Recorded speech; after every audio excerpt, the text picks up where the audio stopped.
Welcome back to AI.Code.Cast. Yeah. We love diving deep into a daily challenge here. And today's problem, it's a real brain teaser. Yeah. It's all about optimizing gift gathering, but with a twist that makes it way more challenging than it first appears. Yeah. So picture this. You have piles of gifts, and each second you can take gifts from the largest pile. But here's the catch. You have to leave behind the square root of the number you took, the goal. Maximize the number of gifts you can collect. Sounds simple enough. Right. Right. Hold on tight because there are some strategic layers to unravel here.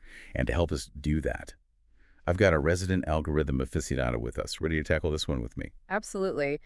This problem is a fantastic example of how seemingly straightforward rules can lead to some pretty complex algorithmic considerations. It reminds me of those classic games where every move has a ripple effect. Exactly. Okay, before we get strategizing, let's make sure we're on the same page. The problem gives us a couple of examples. In the first one, we have piles of 25, 64, 9, 4, and 100 gifts. And we have 4 seconds to work our magic, if we follow the rules. We end up with 29 gifts left at the end. The second example, it's a bit of a head-scratcher. All the piles start with just 1 gift each. And again, we have 4 seconds. It doesn't matter what we do. We're left with 1 gift in each pile at the end. Now, before we dive into the nitty-gritty of solutions, I want to hear from you. What's your gut reaction? How would you approach this gift-gathering challenge? Well, I'm sure many of you, like me, would initially think, okay, let's just grab from the biggest pile every time. It's tempting to go for the most obvious solution. Yeah. That's what we call the brute force approach. In each second, you scan all the piles, find the largest, calculate the square root, update the pile, and repeat. Seems logical. Yeah, that was my first thought too. But something tells me there's a catch. Is brute force really the most efficient way to go about this? I feel like there might be some hidden pitfalls with that approach. You're absolutely right. That brute force charm can be deceiving. Think about it. If you have hundreds of piles, and you're doing this for hundreds of seconds, all that searching and updating for each second, it's going to eat up a lot of processing time. It's like running a marathon when you could be taking a scooter. Okay, I'm sensing a need for speed here. We need a way to find the largest pile without having to scan everything every single time. What kind of strategy could we use to make this process more efficient? I'm feeling a bit lost, to be honest.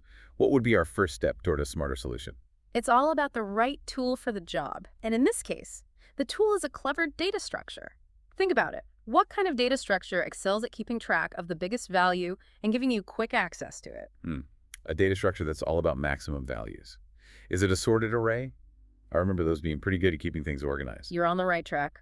A sorted array could definitely streamline things. Imagine we sort our gift piles from smallest to largest. Now, finding the biggest pile is as simple as looking at the end of the array. No more tedious scanning. Okay, that makes sense. But what happens after we reduce the largest pile? We have to put it back into the sorted array.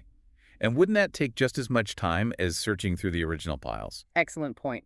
That's where another handy tool comes in, binary search.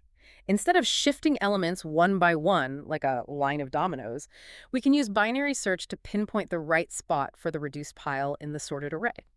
It's like having a super fast sorting assistant. Let's compare this to our brute force method.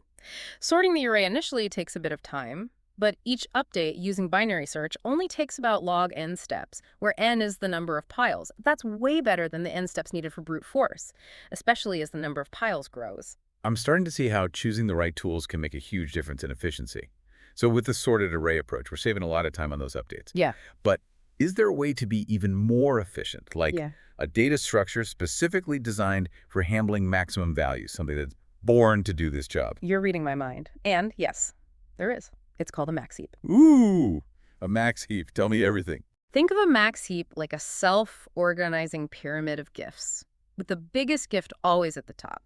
The amazing thing about a max heap is that whenever you grab the top gift, or add a new one, the structure rearranges itself automatically to keep the largest gift at the peak. It's like a magical gift pyramid, always making sure the most desirable gift is easy to find. This sounds too good to be true. How does it actually work? We use a priority queue, which is like a special interface for interacting with this max heap. It allows us to efficiently pull or grab the largest element and add new elements while keeping the heap structure intact. Okay, so the max heap is the underlying structure, and the priority queue is the tool we use to manage it.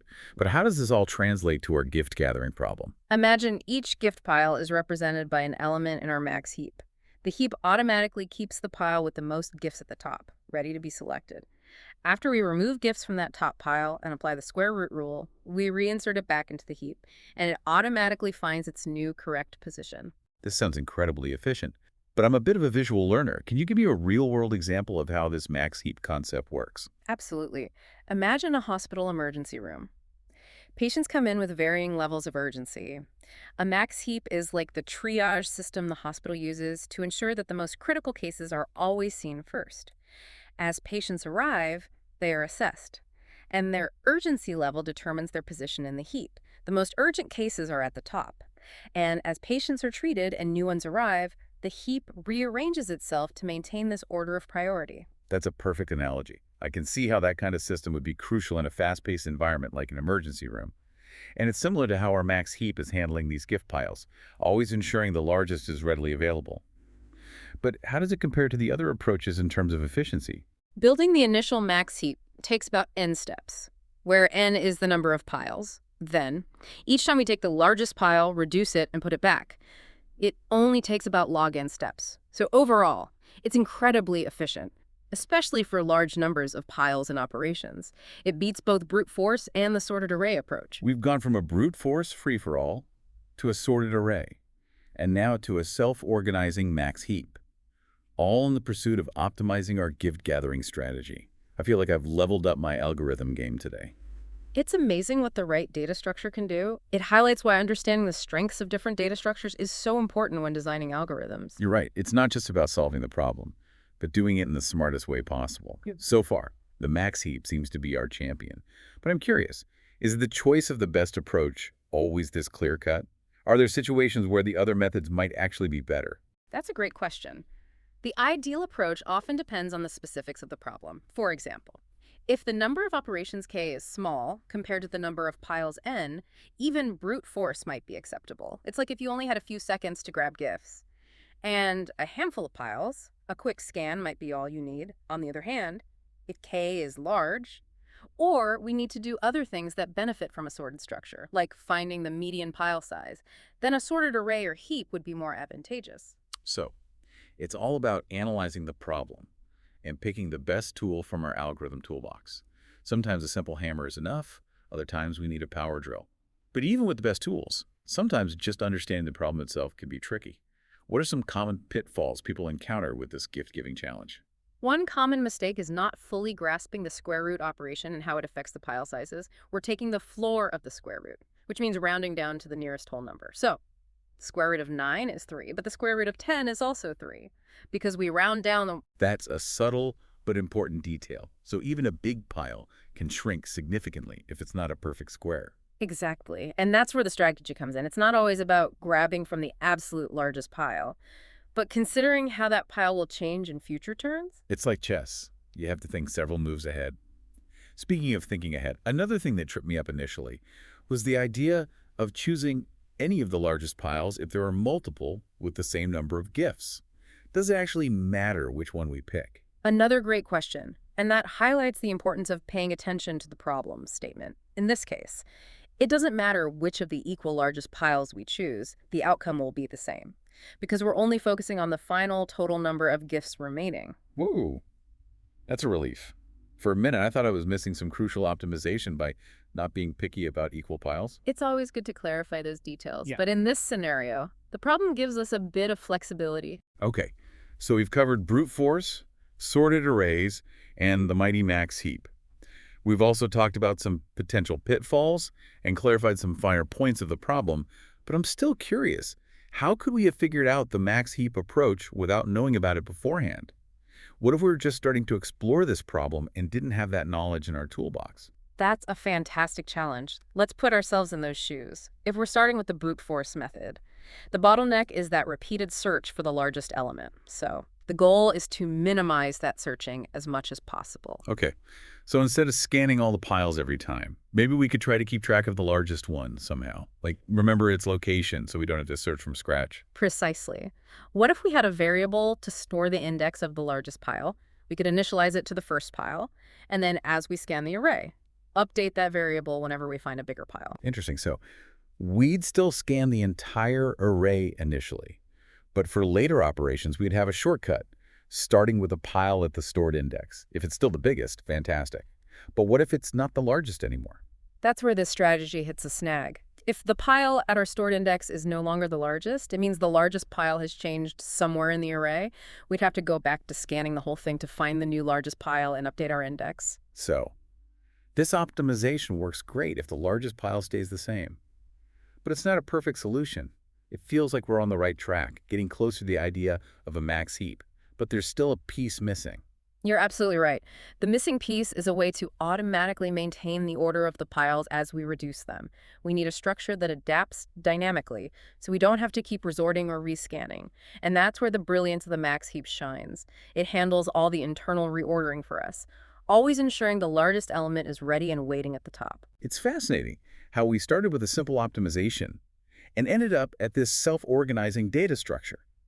Algorithm design is really a journey of discovery. It truly is. Starting with basic ideas, identifying bottlenecks, and gradually refining our approach to arrive at a more elegant solution. In this case, the max heap emerges as the hero of our gift-gathering quest. Now, I know we've covered a lot of technical ground, but I want to make sure we tie it back to the real world. What are some key takeaways about algorithm design that we can apply to other problems? Based on what we've learned here, what should our listeners be walking away with?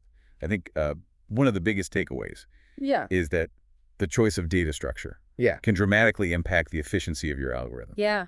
We saw how using a max heap instead of sorted array or brute force significantly boosted our performance in the gift-gathering challenge. Absolutely. It's about using the right tool for the job.